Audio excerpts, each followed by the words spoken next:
ಡಿಕೆಶಿ ಅವರನ್ನ ಬಿಟ್ಟು ಸಭೆ ಮಾಡ್ತಾ ಇದ್ದಾರೆ. ಶಾಸಕರ ಸಭೆ ಡಿಕೆಶಿ ಸಿಎಂ ಇಬ್ರು ಇರ್ತಾರೆ ಅಂತ ಹೇಳ್ತಿದ್ರು ಬಂದು.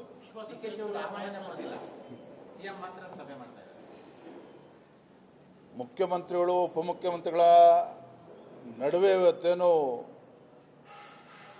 ವ್ಯತ್ಯಾಸಗಳು ತಾವು ನೋಡ್ತಾ ಇದ್ದೀರಿ. ಮೈಸೂರಿನಲ್ಲಿ ನಡೆದಂಥ ಕಾಂಗ್ರೆಸ್ ಪಕ್ಷದಲ್ಲ ಸಿದ್ದರಾಮಯ್ಯನವರ ಸಮಾವೇಶದಲ್ಲಿ, ಸಾಧನಾ ಸಮಾವೇಶದಲ್ಲಿ ಯಾವ ರೀತಿ ಡಿ ಕೆ ಶಿವಕುಮಾರ್ ಅವರು ಏಕಾಂಗಿಯಾಗಿ ವೇದಿಕೆ ಬಿಟ್ಟು ಹೋಗಿರ್ತಕ್ಕಂಥ ತಾವು ನೋಡಿದ್ದೀರಿ. ರಾತ್ರೋರಾತ್ರಿ ಡೆಲ್ಲಿಗೆ ಹೋದರು. ಒಟ್ಟಾರೆಯಾಗಿ ಆಡಳಿತ ಪಕ್ಷದಲ್ಲಿ ಶಾಸಕರ ಮಧ್ಯೆ ಇರ್ತಕ್ಕಂಥ ಒಂದು ವ್ಯತ್ಯಾಸ, ಆಡಳಿತ ಪಕ್ಷದಲ್ಲಿ ಮುಖ್ಯಮಂತ್ರಿಗಳ ವಿರುದ್ಧ ಒಂದು ವಿಶ್ವಾಸ ಏನಿವತ್ತು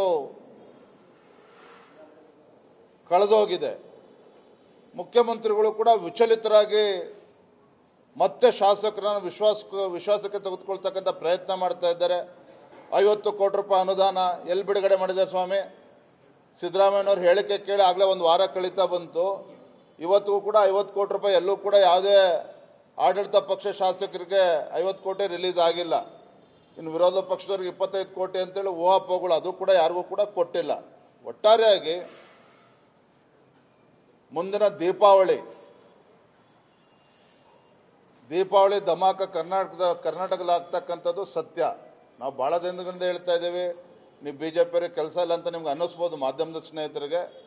ಆದರೆ ಶಾಸಕರು ಇವತ್ತು ಮಾತನಾಡ್ತಾ ಇರ್ತಕ್ಕಂಥದ್ದು, ವಿಧಾನಸೌಧದ ಮೊಗಸಾಲೆಗಳಲ್ಲಿ ಏನು ಬರ್ತಾ ಇರ್ತಕ್ಕಂಥ ವಿಚಾರಗಳು ನೋಡಿದ್ರೆ ಕಾಂಗ್ರೆಸ್ ಪಕ್ಷದಲ್ಲಿ ಎಲ್ಲವೂ ಕೂಡ ಸರಿ ಇಲ್ಲ. ಇವತ್ತು ರಷ್ಯಾ ಮತ್ತು ಯುಕ್ರೇನ್ ಯುದ್ಧ ನಿಲ್ಬೋದು, ಆದರೆ ಇಲ್ಲಂತೂ ಯುದ್ಧ ಪ್ರಾರಂಭ ಆಗ್ತದೆ, ಇಷ್ಟಂತೂ ಸತ್ಯ. Thank you.